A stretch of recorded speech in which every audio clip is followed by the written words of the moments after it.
Om Swastiastu. Perkenalkan, nama saya Nilu Putri Bunga Citra Darmaja, nomor absen 29 dari kelas 73. Berikut adalah video presentasi mengenai kerajaan-kerajaan Hindu-Buddha di Indonesia. A. Kerajaan Kutai Martadipura atau Martapura. Diperkirakan kerajaan Hindu tertua di Indonesia.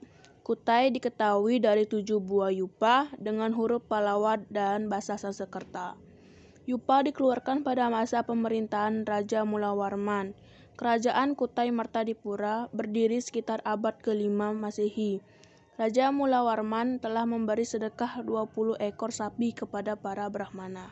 Selain itu, masyarakat Kutai juga melakukan perdagangan. B. Kerajaan Tarumanegara.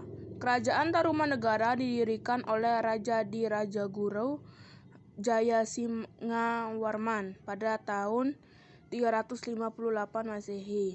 Raja Punawarman dikenal sebagai raja gagah berani, tegas, jujur, adil, dan arif dalam memerintah. Pada tahun 417 Masehi, ia memerintahkan panggilan Sungai Gomati dan Chandrabhaga sepanjang 6.112 tombak, sekitar 11 km. Kerajaan Tarumanegara merupakan kerajaan tertua di Pulau Jawa yang diperkirakan berdiri pada abad ke-5 Masehi. Berikut beberapa prasasti peninggalan dari kerajaan Tarumanegara adalah sebagai berikut. 1. Prasasti Tugu. 2. Prasasti Ciaruteun. 3. Prasasti Kebon Api. 4. Prasasti Muara Cianten. 5. Prasasti Jambu. 6. Prasasti Lebak. 7. Prasasti Pasir Awi. C. Kerajaan Sriwijaya. Salah satu kerajaan besar yang pernah berdiri di Indonesia sekitar abad ke-7 Masehi adalah Kerajaan Sriwijaya, yang mampu berkembang sebagai negara maritim dengan menguasai lalu lintas pelayaran dan perdagangan dari Selat Malaka, Selat Sunda hingga Laut Jawa. Sriwijaya merupakan kerajaan yang bercorak agama Buddha. Raja yang paling terkenal adalah Raja Balaputradewa.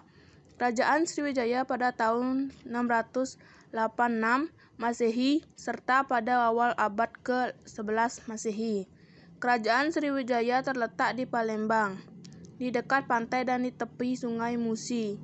Pada mulanya, masyarakat Sriwijaya hidup dengan bertani. Pemerintah Raja Balaputradewa yang memerintah sekitar abad ke-9 Masehi pada tahun 671 Masehi.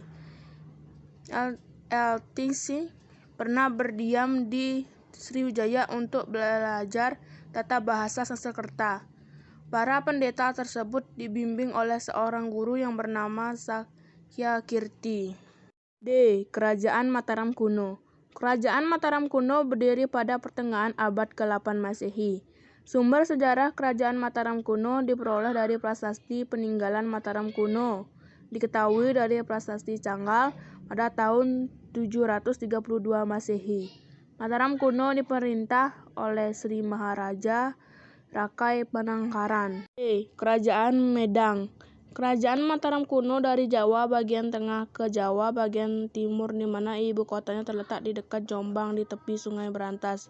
Pusido selanjutnya mendirikan dinasti baru bernama Dinasti Isyana yang menggantikan Dinasti Syailendra sekaligus sebagai raja pertama dengan gelar Sri Maharaja Rakai Hinu Sri Isyana Wikramadar-Tunggadewa yang memerintah tahun 929 hingga 948 Masehi. F. Kerajaan Kediri. Kerajaan Kediri berawal dari pembagian Kerajaan Medang oleh Raja Airlangga. Raja Airlangga wafat pada tahun 1049 Masehi dan disemayamkan di Patirtan Belahan, di lereng Gunung Penanggungan. Raja pertama Kerajaan Kediri adalah Sri Jayawarsa dengan prasastinya yang berangka tahun 1104 Masehi. Berikut kitab-kitab peninggalan Kerajaan Kediri. 1. Kitab Bharatayuda. 2. Kitab Kresnayana. 3. Kitab Lubdaka. 4. Kitab Smaradana. G. Kerajaan Singasari. Kerajaan Singasari atau Singosari merupakan sebuah kerajaan di Jawa Timur yang didirikan oleh Ken Arok pada tahun 1222 Masehi.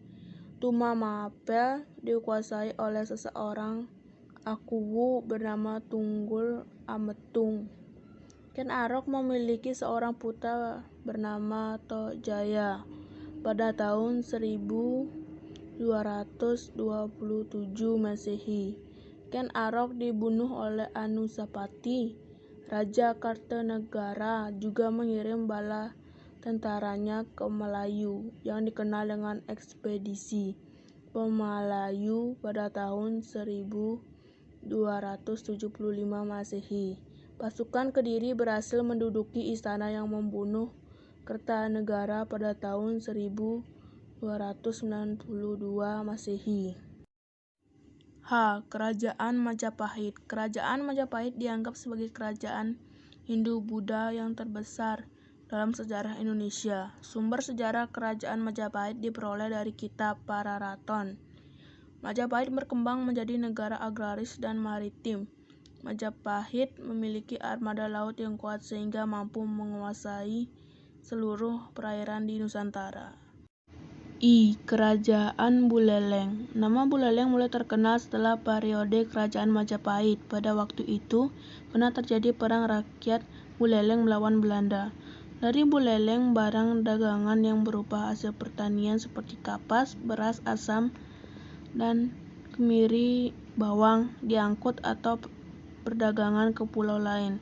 Hal ini dibuktikan dengan adanya kata-kata pada prasasti yang disimpan di Desa Sembiran. Pada tahun 1065 Masehi, kata-kata yang dimaksud berbunyi Mengkana Yahana Bangayaga Sakeng Sabrajong Bahitra Rumunduk Imanasa. Artinya andat kata ada saudagar dari seberang yang datang dengan Cukung Bahitra berlabuh di Manasa. Kerajaan Kalingga atau Holing. Ratu Sima adalah penguasa di Kerajaan Kalingga yang digambarkan sebagai seorang pemimpin yang tegas dan taat terhadap peraturan. Ratu Sima memerintah sekitar tahun 674 Masehi. Kerajaan Kalingga diperkirakan terletak di Jawa bagian tengah. Nama Kalingga berasal dari Kalingga, nama sebuah kerajaan di India Selatan. Di sebelah utara Kalingga terdapat Chenla, Kamboja. Kerajaan Kalingga berkembang kira-kira abad ke-7 sampai ke-9 Masehi.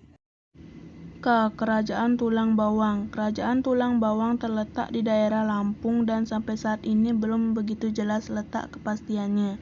Kitab Liusung 420 hingga 479 Masehi.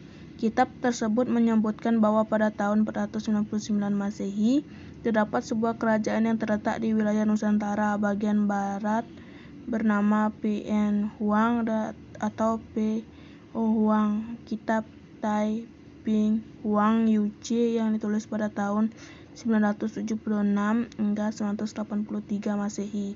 Penemuan tersebut berat di daerah Umbul Bawang, Kabupaten Lampung Barat. Kerajaan Kota Kapur. Di Tanah Bangka terdapat suatu kerajaan besar. Kerajaan tersebut bernama Kota Kapur. Pada tahun 1994 di Bangka dilakukan penelitian untuk mencapai tahu akan keberadaan kerajaan Kota Kapur. Arca-arca tersebut diperkirakan dibuat pada abad ke-5 dan ke-7 Masehi. Sriwijaya melakukan invasi kepada Kota Kapur karena daerah Bangka merupakan pintu masuk jalur selatan dan jalur pelayaran niaga di Asia Tenggara. Peninggalan masa Hindu-Buddha.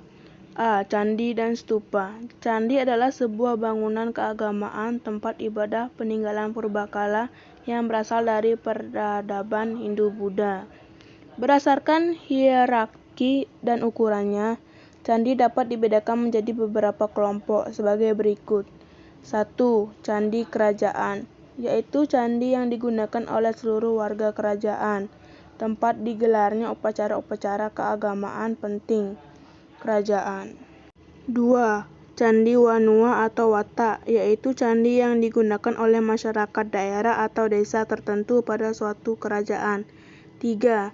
Candi pribadi, yaitu candi yang digunakan untuk mendarmakan seorang tokoh, dapat dikatakan memiliki fungsi mirip makam. Fungsi sebuah bangunan candi sebagai berikut. 1. Candi wihara, didirikan untuk tempat para biksu atau pendeta tinggal dan bersemadi. Candi seperti ini memiliki fungsi sebagai pemukiman atau asrama. 2. Candi gerbang, didirikan sebagai gapura atau pintu masuk. 3. Candi pertirtaan, didirikan di dekat sumber air atau di tengah kolam yang fungsinya sebagai pemandian. 4. Candi pemujaan, candi Hindu yang dibangun untuk memuja dewa-dewi atau bodhisattva tertentu. 5. Candi stupa, didirikan sebagai lambang Buddha atau menyimpan relik Buddhis atau sarana ziarah agama Buddha. 6. Candi perdamaan, yakni candi yang dibangun untuk memuliakan arwah raja atau tokoh penting yang telah meninggal. 7. Candi pertapaan, didirikan di lereng gunung tempat bertapa.